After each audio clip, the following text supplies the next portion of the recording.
It's hotter than we expected, and it's 18 degrees. We are coming from the northern part, so yeah, we are coming from 4 degrees, and we are still trying to get used to the weather. Well, I think I like the Christmas lights and the atmosphere.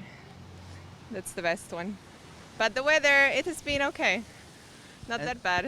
Yeah, we are here for a trip for 4 days and yeah, we just love this place. It's very awesome. It's amazing. Like, it's a very nice culture, and then we really liked it. The temperature is also very good. Basically, we are from London and here it is very sunny and we liked it. We have indeed. It's been beautiful. We brought the sunshine with us a week ago, and it's been wonderful ever since. It's nice coming back, the weather, people, food, drinks, going out. Friendly people, family obligation, and the weather. I arrived at the end of September, and Malta, I like Malta for the weather, for the opportunity.